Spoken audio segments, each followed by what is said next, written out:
नमस्कार, मैं हूं संजय शर्मा। आप देख रहे हैं 4 PM news network. Uttar Pradesh और उत्तराखंड के चुनाव के नतीजे आने के बाद भी घमासान जारी है। उत्तराखंड में मुख्यमंत्री पद के दावेदार पुष्कर सिंह धामी चुनाव हार गए और उत्तराखंड में सरगर्मी तेज हो गई। मगर जिस तरह अमित शाह ने बलूनी और पुष्कर धामी को बुलाकर मीटिंग करी, उससे साफ है कि पुष्कर धामी शायद अगले मुख्यमंत्री हो सकते हैं उत्तराखंड के। उत्तर प्रदेश की तस्वीर लगभग साफ है। योगी आदित्यनाथ को मुख्यमंत्री बनना है, मगर बड़ा पेच फंसा हुआ है केशव मौर्य को लेकर। केशव मौर्य चुनाव हार गए और हारने के बाद एक धड़े ने कहना शुरू किया, प्रचारित करना शुरू किया कि केशव मौर्य अब डिप्टी सीएम नहीं बनाए जाएंगे। केशव मौर्य अमित शाह और प्रधानमंत्री के करीबी हैं।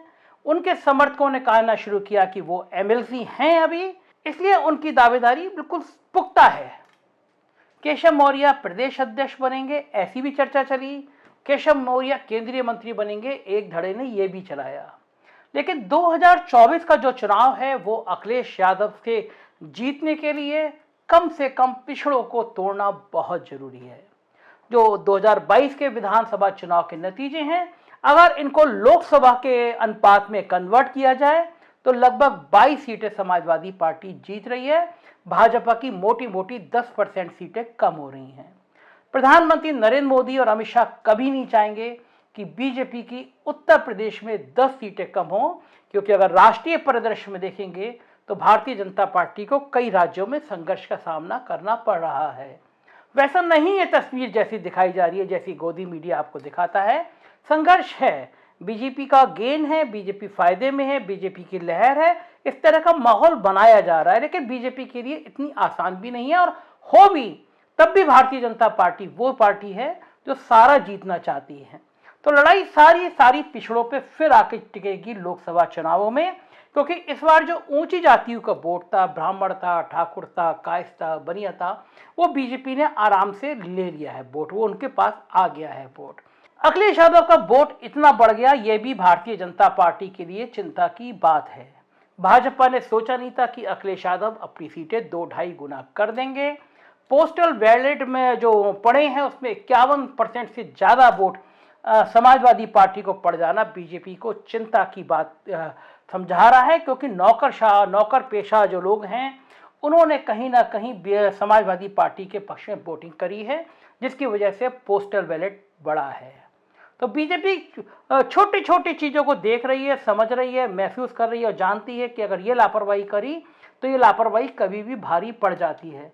तो ऐसे में पिछड़ों का, केशव मौर्य का अगर विकल्प स्वतंत्र देव को बना के डिप्टी सीएम बनाया जाए, ऐसा योगी जी के खेमे की तरफ से प्रस्ताव गया, ऐसा बताया जाता है बीजेपी की तरफ से। लेकिन केशव मौर्य ने जिस तरह अपने घर पे विधायकों को बुलाया, या मैं ये कहूँ कि विधायक जिस तरह केशव मौर्य से मिले, जाके एक एक करके मिले, केशव मौर्य ने उनके फोटो ट्वीट किए, उससे एक बड़ा संकेत गया कि केशव मौर्य के पक्ष में भी भारतीय जनता पार्टी के विधायक लामबंद हैं।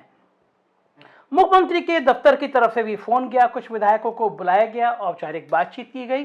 तो जाहिर है ये एक अच्छी परंपरा है, दोनों लोग बुला रहे हैं, विधायकों को बात कर रहे हैं। लेकिन नीचे तक संकेत ये है कि कहीं ना कहीं अभी भी जब तक मंत्रिमंडल का गठन हो नहीं जाता, तब तक इन बातों को नकारा नहीं जा सकता कि केशव मौर्य एक बड़ी ताकत के रूप में रहेंगे या नहीं रहेंगे। इसकी चर्चा बीजेपी में हो रही है। बीजेपी में यह भी चर्चा बहुत तेजी से हो रही है कि अरविंद शर्मा का क्या होगा। पिछले बार जितने विवाद पैदा हुए थे वो अरविंद शर्मा के आने के बाद हुए थे। जो दिल्ली और लखनऊ की तकरार की खबरें थी वो अरविंद शर्मा के अस्तित्व को लेके थी, अरविंद शर्मा की ताजपोशी को लेके थी। इस बार भी जो चुनाव के रिजल्ट आए हैं तो एक धड़ा कह रहा है ये योगी जी की प्रचंड जीत है, तो दूसरा कह रहा है कि ये मोदी जी की, अमित शाह की मेहनत की जीत है। जाहिर है कि आप कितना भी नकारें इन बातों को, कितना भी ये कहें ये सब हवा की बातें हैं, लेकिन हकीकत है ये चर्चाएं आज भी जारी हैं। प्रधानमंत्री ने जीत के बाद जो दिल्ली में भाषण दिया, उस भाषण को एक बार आप फिर सुनिए। उस भाषण में उन्होंने इनडायरेक्ट में ये कहा कि ये सारा चुनाव उनकी नीतियों के कारण, उनके विजन के कारण, उनकी योजनाओं के कारण हुआ है। भाजपा की नीति, भाजपा की नीयत और भाजपा के निर्णयों पर अपार विश्वास। साथियों, ये चुनाव नतीजे भाजपा की प्रो पुअर प्रोएक्टिव गवर्नेंस पर एक प्रकार से बड़ी मजबूत मोहर लगाते हैं। भारतीय जनता पार्टी के बड़े नेता भी मान रहे हैं कि राशन जो मुफ्त राशन वितरित किया गया, प्रधानमंत्री और अमित शाह की सभाओं ने जो माहौल बनाया और खास तौर से पश्चिमी उत्तर प्रदेश में अमित शाह की रणनीति काम आई। तो अगर इस तरह की बातें सामने आई हैं तो ये बात जाहिर है कि अरविंद शर्मा भी इस सरकार का एक बड़ा हिस्सा बनेंगे। दो बड़े नौकरशाह हैं जिनको लेकर बहुत चर्चा है, असीम अरोड़ और राजेश्वर सिंह। असीम अरोड़ ईमानदार अफसर थे, तेज तर्रार अफसर थे, कानपुर के पुलिस कमिश्नर की नौकरी छोड़कर चुनाव लड़े और चुनाव जीत गए। बेहद मिलनसार हैं, व्यवहार कुशल हैं। उनकी भागीदारी क्या होगी इस पे निगाह है। राजेश्वर सिंह ईडी की शानदार नौकरी छोड़कर आए हैं, तो जाहिर है इन तीन नौकरशाहों अरविंद शर्मा, असीम अरोड़ और राजेश्वर सिंह की भूमिका क्या होगी, इस पर भी सबकी निगाह लगी हुई है। निगाह इस बात पे भी लगी हुई है कि बीजेपी में जिस तरह बेबी रानी मौर्य का नाम चला है डिप्टी सीएम के लिए, क्या वो बनेंगी नहीं बनेंगी, और सीएम का खेमा चाहता है कि इस बार डिप्टी सीएम ना बनाया जाए, सारी कमान सीएम को दी जाए, सीएम को फ्री हैंड दिया जाए। और दिल्ली खेमे के सूत्र बताते हैं कि 3 या 4 डिप्टी सीएम बनाए जा सकते हैं। ये सारी बातें पुष्ट तभी होंगी जब मंत्रिमंडल का गठन हो जाएगा। ये चूंकि बैठक नहीं हो रही है, पर्यवेक्षक अमित शाह बन गए हैं, ये भी एक चौंकाने वाली बात है। अमित शाह का लखनऊ आएंगे, मीटिंग होगी, क्या तय होगा। जब तक ये सब चीजें तय नहीं होती तब तक इस तरह की बीजेपी में अटकलों का बाजार गर्म रहेगा।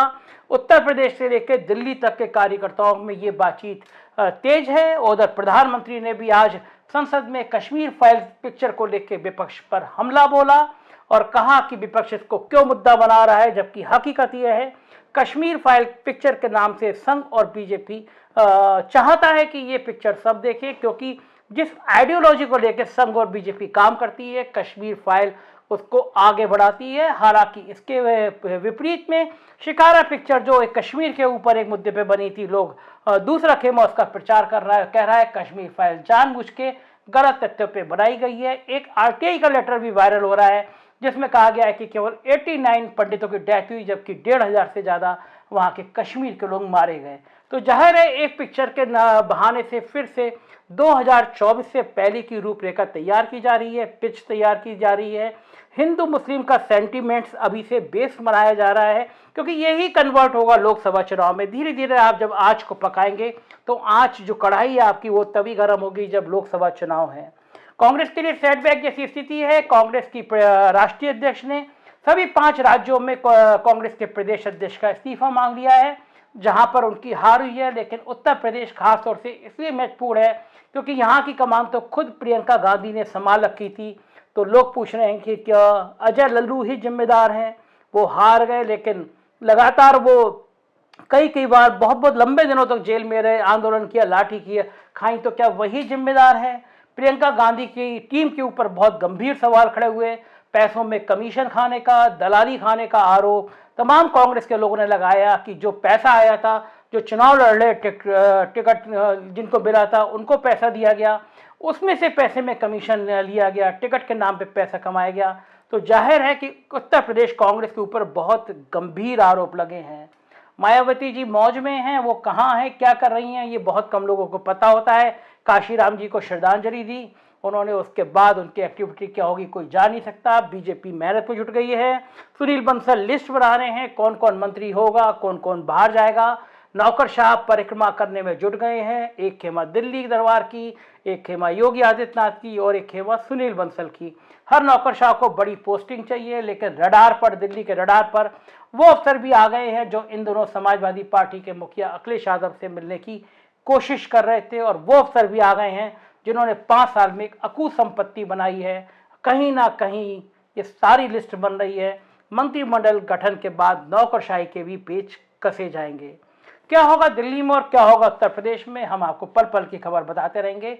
देखते रहिए 4 PM न्यूज़ नेटवर्क। यही चैनल है जो सच और सिर्फ सच बताएगा। Thank you.